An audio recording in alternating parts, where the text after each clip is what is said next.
Yo, what is going on, everybody? Llama here, and we are back, I guess. I haven't made a video in forever, but we're going to start up again, is what I should say, with a new franchise here. So I have a bunch of pre-recorded videos, so actually do them for you, not pre-recorded, but pre-played, so I have something to commentate over. Still have to edit them for you, but wanted to choose a new team here, and I was going to choose a really crappy team, but I felt like using somebody who was pretty good and had a pretty solid shot at getting into the playoffs. The Mets is who I'm going to go with. They're still in a tough division here. They get the Nats in their division to the Marlins, who usually do pretty decent anytime I play this game. I don't know how they're doing in real life. And then the Phillies, I think they have a near 500 record this year, so they have some good prospects. They might be good down the line, but like I said, wanted to play with a team where I could just kind of win now. I don't have to spend like 3 or 4 seasons rebuilding. And our pitching staff is pretty stacked. There you see Syndergaard is our #1 guy. I guess his overall is higher than DeGrom and Harvey for some reason. I thought Harvey was the ace for the Mets, but apparently Syndergaard's got the better overall, I think, because Harvey's been injured a lot, so we're going to go ahead and use him as our ace here, taking on the Kansas City Royals. Now, I think in real life, Harvey pitched this for a World Series Game 6 rematch, but Syndergaard is going to get the nod for us here. So you can see we're playing the World Series champions in Kansas City here to start off the season. So they've got Edison Volquez on the mound for him. I know he played for the Pirates like 2 or 3 years ago, and then Syndergaard. So definitely have the starting pitching advantage here. Not too familiar with the Mets bullpen at all, or their starting pitching, but they got a pretty good in and outfield, and they can hit as well. So be a pretty interesting game. As you can see, we're going to go to the top of the first, pick things up. 1-1 is the count to James Loney.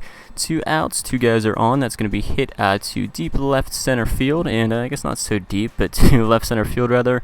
Orlando is going to get under it for the final out, so it's going to strand 2 Mets players on.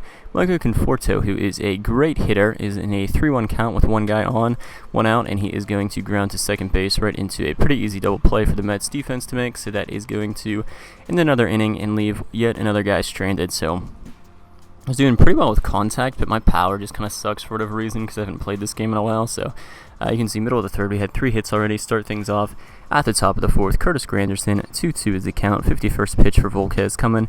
Throws a nice little slider there. Granderson swung just a little bit late. I think if I swung like a tenth of a second earlier, I could have cleared the wall with that one, but it is going to bounce off the top of the wall for a leadoff double, which is almost as good as a home run. I'll take it. It's pretty hard not to drive a guy in after you lead off the inning with a double here. So if I'm out of breath, I just got done working out and I took a shower, and still kind of like my heart is like so pumped up because I'm just like so out of energy. So that's why I'm sounding kind of creepy here in this video. But next batter, I guess there was 2 outs, and the batter grounded to first there to end the inning. So lead off the inning with a double from Granderson, and then we can't advance him 1 base. So that was just kind of sad by our offense there. Go to the next inning. This one is going to be off the wall in left center field. Our left fielder can't play it. Cespedes, with quite the arm, is going to launch one there to the cutoff man pretty quick. So guy in scoring position, 1 out for the Kansas City Royals. That one's grounded right to Neil Walker, who throws it to Loney at first for the second out. That does advance the runner to third. And I'm going to try to do a bunch of videos. I think every other day is going to be the best way to do it, because when I try to do them every day, I just get bored of it. So every other day is what we're going to shoot for here. Full count to the next batter. 2 outs, runners taken off on contact. Another one grounded right to second base. Walker makes the throw to Loney, and Syndergaard gets out of a little bit of a jam there. So we're going to pick things off here. Top of the 7th, 3-1 is the count. 1 runner is on, 1 out for the Mets, and that one is just going to get through shortstop to put 2 on for the Mets with only 1 out. So see if we can actually get something productive going here. If we're going to leave yet 2 more guys stranded on base, which is all we can do. So Kevin Plotke is our catcher here. I don't know, I thought we had Travis d'Arnaud. He might have been injured to start the season, or he just wasn't in the lineup for us, but for whatever reason, Plotke is in. Runner is going to take off for home there, and that was a pretty bad throw to the plate. I don't know how they didn't throw him out, because the guy who was on third had like 60-something speed. It wasn't that good, and he took off after the ball hit the ground. So that one's on Kansas City. We should have probably been thrown out, but get pretty lucky there, and we break the scoreless tie in the 7th inning. That is it for Volquez. The Royals are going to go to the bullpen here. So got runners on the corners, 1 out, 2-1 is the count to Neil Walker. See what they give him here. He is 0 for 2 in the game. He was walked in the 1st inning. Here is the pitch, and I really hate hitting underhand guys. I really can't hit them at all, so trying to make contact there, and that is going to be good enough for the sacrifice fly, so that will make it a 2-0 game in the top of the 7th inning.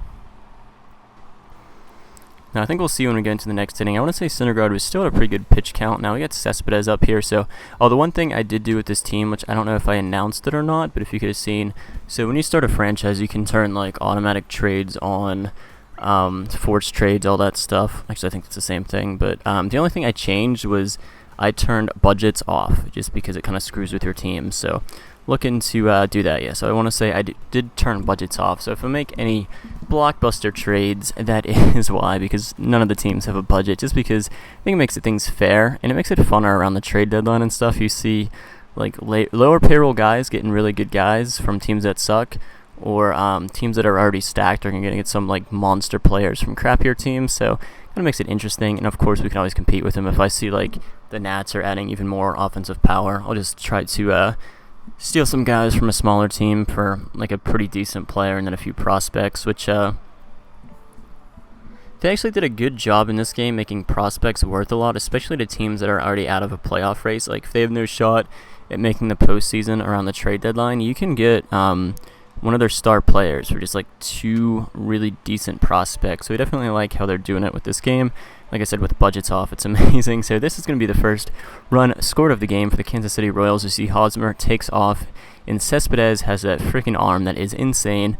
Later on in the season, I was looking to trade Cespedes, but I was like, do I want to trade him just because his arm is so good? So you have to stay tuned for the video, or I'm looking for offers for him, because it gets pretty interesting to see what we can get for him. And like I said, makes it more interesting with budgets off, since he's got like a $25 million salary, so that doesn't affect us at all, which is cool. I know the Mets have a high salary cap, but I like playing without it. So Syndergaard is going to be our player of the game here. As you can see, he goes 8 innings, 5 hits, just 1 earned run, 1 walk, and 8 Ks. So that's it, guys. Thanks for watching.